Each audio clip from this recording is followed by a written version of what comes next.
जय हिंद दोस्तों, आज मैं बताएंगे हिंदी का मॉडल पेपर। यानी आज आपको आएगा बोर्ड परीक्षा में, आपको रगड़ देना है। चलिए स्टार्ट करते हैं। पपति किस पर लेटी थी? यानी पपति किस पर लेटी थी? तो ये आपको स्ट्रक्चर पर लेटी थी। किस पर? स्ट्रक्चर। स्ट्रक्चर का मतलब बेड होता है, उस पर लेटी थी। चलिए आगे बढ़ जाते हैं। धरती कब तक घूमेगी? यह शीर्षक कहानी में किस महसूस होने लगा कि आकाश अनंत तक होगी? तो ये सीता के था। सीता को लग रहा था जो धरती आकाश तक है, कोई लिमिट नहीं है। चलिए आगे बढ़ जाते हैं। सीता के कितने लड़के थे? सीता के कितने लड़के थे? तो सीता के 3 लड़के थे। आपको याद करना है, सीता के कितने लड़के थे? 3। चलिए आगे बढ़ जाते हैं। मदुरै क्या कहता है?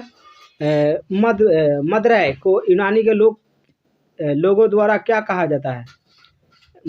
मदुरै को मतलब यूनानियों द्वारा क्या कहा जाता है? तो ये मेदोरा कहा जाता है। क्या? मेदोरा। मेदोरा आपको याद करना है। चलिए आगे बढ़ जाते हैं। अगला है पिकासो का विख्यात कृति का नाम। पिकासो का विख्यात कृति का क्या नाम है? तो यह है मादामोजेल द अनबियो। मादामोजेल द अनबियो। चलिए आगे बढ़ जाते हैं। रामविलास शर्मा का जन्म कब हुआ? रामविलास शर्मा का जन्म हुआ 1912 में। कब हुआ? 1912 में रामविलास शर्मा का जन्म हुआ। चलिए आगे बढ़ जाते हैं। अगला है परंपरा का मूल कारण है। परंपरा का मूल कारण क्या है? निबंध है। क्या है? निबंध। निबंध आपको याद करना है, परंपरा का मूल कारण। आगे बढ़ जाते हैं। मीर मुंशी ने किस कवि का वध किया था?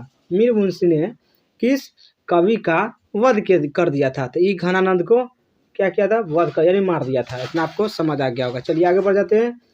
क्या है? दुर्दांता मानवीय के विस्का का चित्रण करने वाली कविता कौन है? कविता हिरोशिमा है। हिरोशिमा। चलिए आगे बढ़ जाते हैं। अगला है तुलनात्मक व्याकरण किसकी रचना है? यानी किसकी रचना है तुलनात्मक व्याकरण? ये है आपको काल्डवेल के। किसके? काल्डवेल को। काल्डवेल। इतना आपको याद करना है। चलिए आगे बढ़ जाते हैं।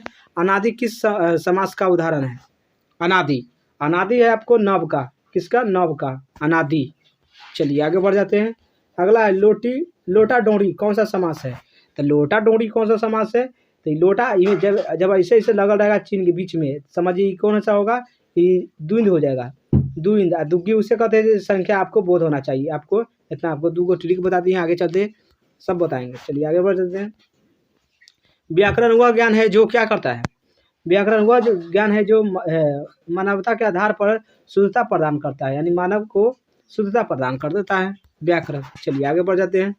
क्या है? विधानुराग कौन सा समास है? विधानुराग कौन सा समास है? तो विधानुराग एक तत्पुरुष समास है। कौन है? तत्पुरुष समास। चलिए आगे बढ़ जाते हैं। प्रत्येक में का संधि विच्छेद करें। प्रत्येक तो प्रतिजोड़ एक।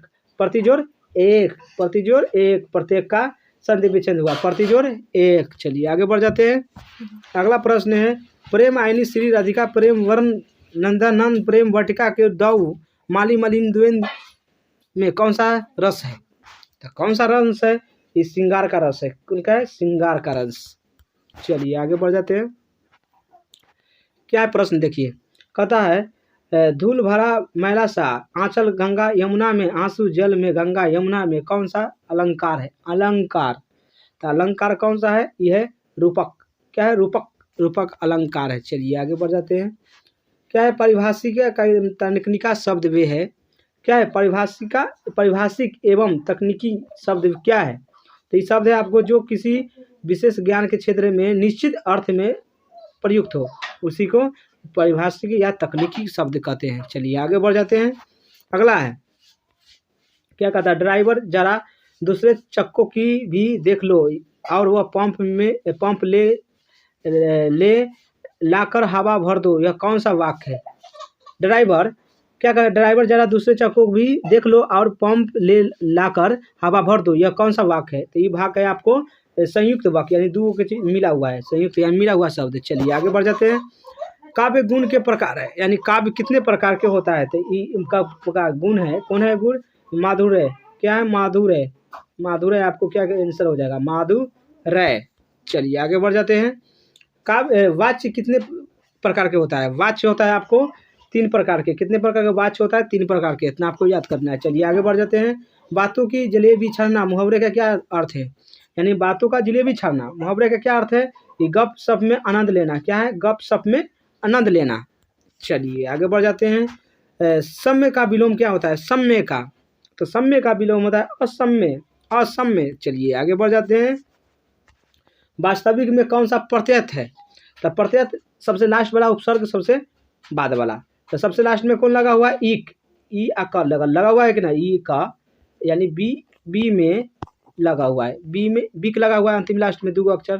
तो आपको ई लाना है, आपका इक आपको क्या हो जाएगा? आंसर हो जाएगा। चलिए आगे बढ़ जाते हैं। मनुष्य और आगे बढ़ो वाक्य में कौन सा काल है? मनुष्य और आगे बढ़ो, ये कौन सा काल है? तो ये आपको भूतकाल है। क्या है? भूतकाल।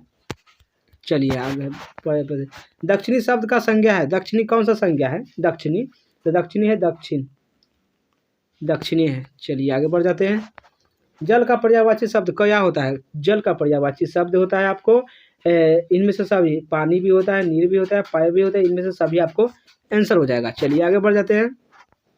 जो कुछ नहीं जानते उसे क्या कहते हैं? एक शब्द में, जो कुछ नहीं जानेगा उसे कहेंगे अल्पज्ञ। क्या कहेंगे? अल्पज्ञ। चलिए आगे बढ़ जाते हैं। जो सब जानता है उसे। विकास शब्द का विलोम क्या होता है? यानी विकास का विलोम क्या होता है? विकास का होगा आपको ह्रास, यानी विकास होगा था आपको ह्रास भी होना चाहिए। चलिए आगे बढ़ जाते हैं। दशानन कौन सा समास है? दशानन कौन सा समास है? दशानन बहुव्रीहि समास है। कौन है? बहुव्रीहि समास। चलिए आगे बढ़ जाते हैं। अगला है नाक काटना। मुहावरा का क्या अर्थ है? नाक काट लेना है किसी को, तो इज्जत बर्बाद करना है। क्या करना है? इज्जत बर्बाद कर देना है। इज्जत बर्बाद करना नाक काटना मुहावरा का अर्थ होता है। तो चलिए वीडियो अच्छा लगा तो लाइक, सब्सक्राइब एंड शेयर। देखने के लिए थैंक्स।